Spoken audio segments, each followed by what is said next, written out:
जय राम जय राम जय जय राम सिया राम जय जय सिया राम।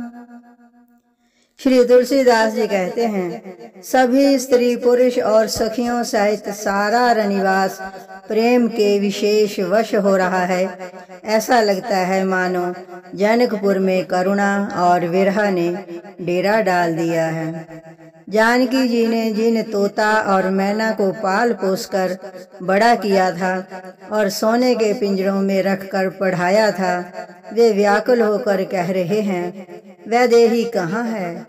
उनके ऐसे वचनों को सुनकर धीरज किसको नहीं त्याग देगा।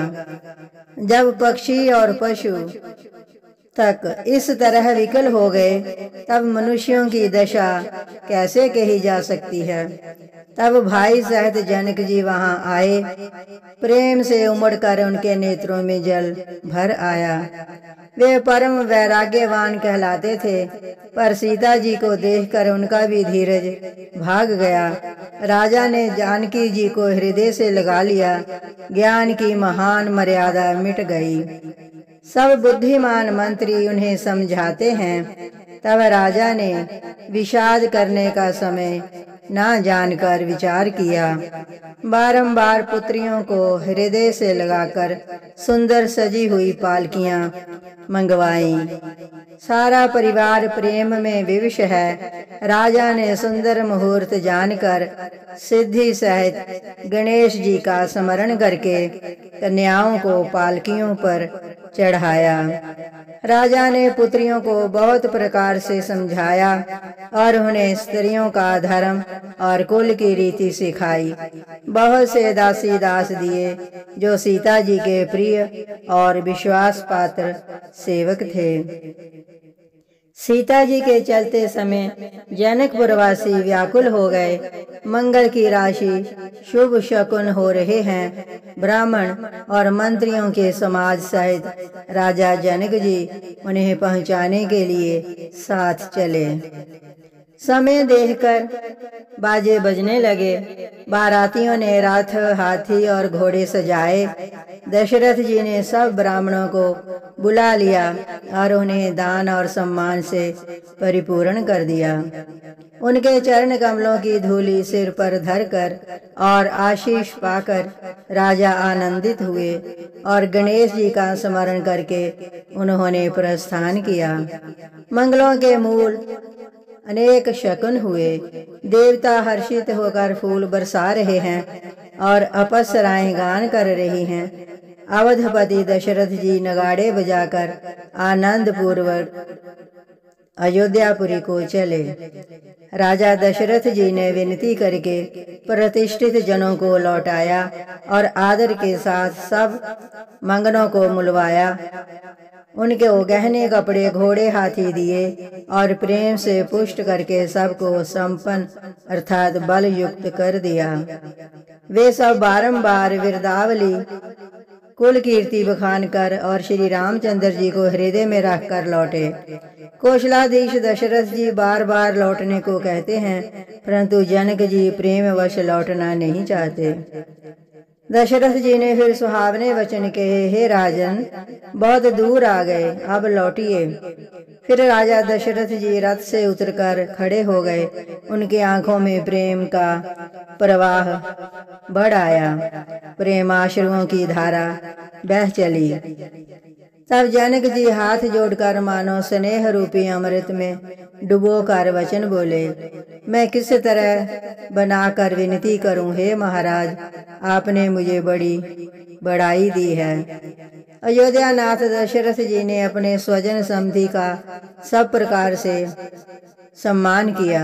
उनके आपस के मिलने में अत्यंत विनय थी और इतनी प्रीति थी जो हृदय में समाती न थी। जनक जी ने मुनि मंडली को सिर झुकाया और सभी से आशीर्वाद पाया।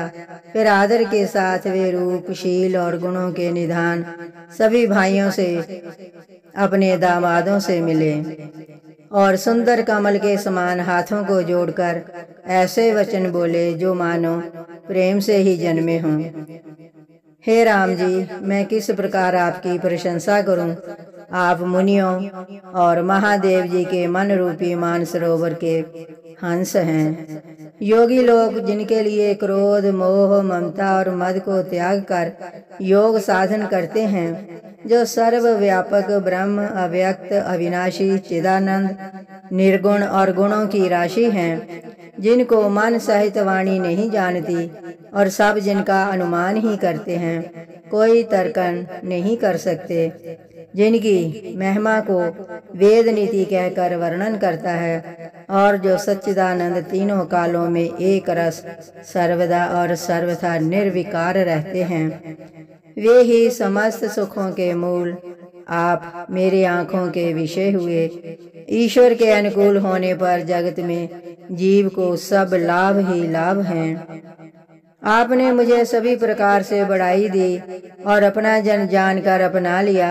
यदि 10,000 सरस्वती और शेष हों और करोड़ों कल्पों तक गणना करते रहें, तो भी हे रघुनाथ जी सुनिए, मेरे सौभाग्य और आपके गुणों की कथा कहकर समाप्त नहीं की जा सकती। मैं जो कुछ कह रहा हूँ वह अपने इस एक ही बल पर कि आप अत्यंत थोड़े प्रेम से प्रसन्न हो जाते हैं।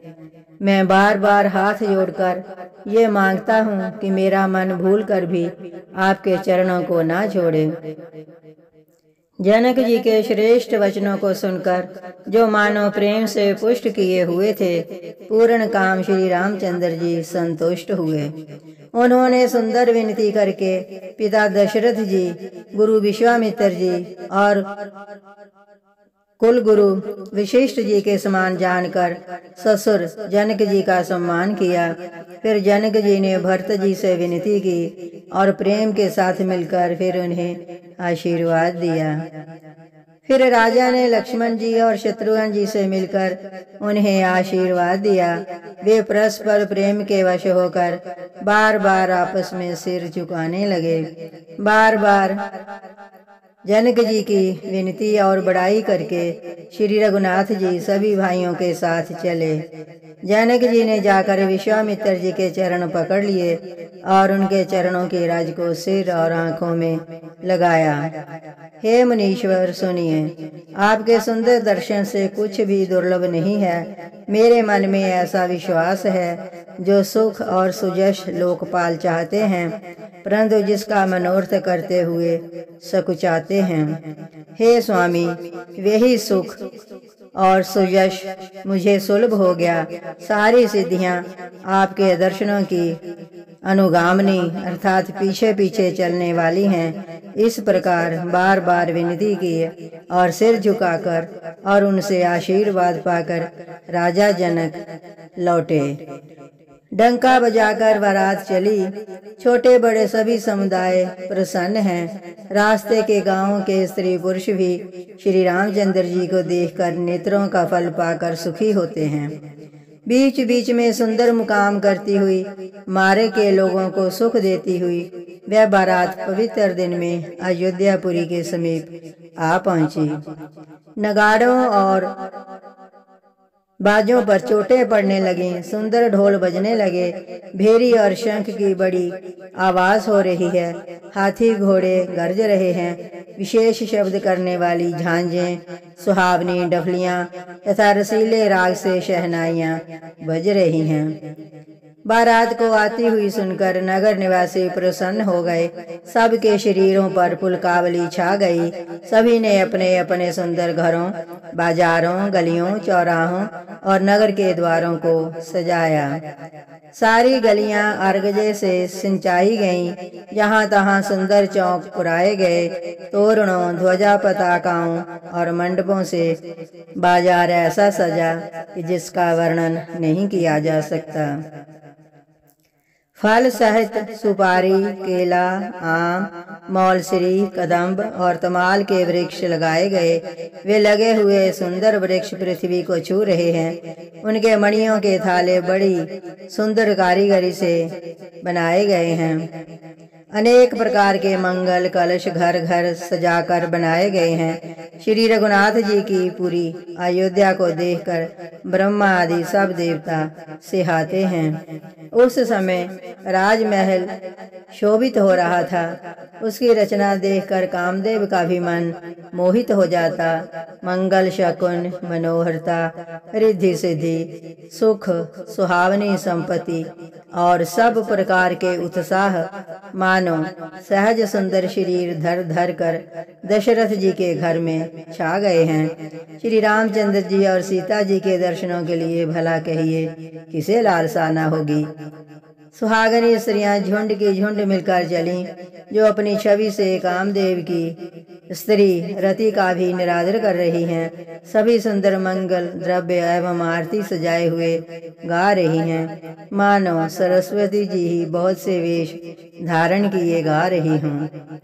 राजमहल में आनंद के मारे शोर मच रहा है। उस समय का और सुख का वर्णन नहीं किया जा सकता। कौशल्या जी आदि श्री रामचंद्र जी की सभी माताएं प्रेम के विशेष वश होने से शरीर की सुध भूल गईं। गणेश जी और त्रिपुरारी शिव जी का पूजन करके उन्होंने ब्राह्मणों को बहुत सा दान दिया। वे ऐसी परम प्रसन्न हुई जैसे अत्यंत दरिद्री चारों पदार्थ पा गया हो। सुख और महान आनंद से विवश होकर सब माताओं के शरीर शिथिल हो गए हैं, उनके चरण चलते नहीं हैं। श्री रामचंद्र जी के लिए वे अत्यंत अनुराग में भरकर परशन का सब सामान सजाने लगे। अनेक प्रकार के बाजे बजते थे। सुमित्रा जी ने आनंद पूर्वक मंगल साज सजाए। हल्दी दूब दही पत्ते फूल पान और सुपारी आदि मंगल की मूल वस्तुएं और अक्षत चावल अंखुए गोरोचन लावा और तुलसी की सुंदर मंजरियां सुशोभित हैं। नाना रंगों से चित्रित किए हुए सहज सुहावने स्वर्ण के कलश ऐसे मालूम पड़ते हैं जैसे कामदेव के पक्षियों ने घोंसले बनाए हों। जय राम जय राम जय जय राम सिया राम जय जय सिया राम।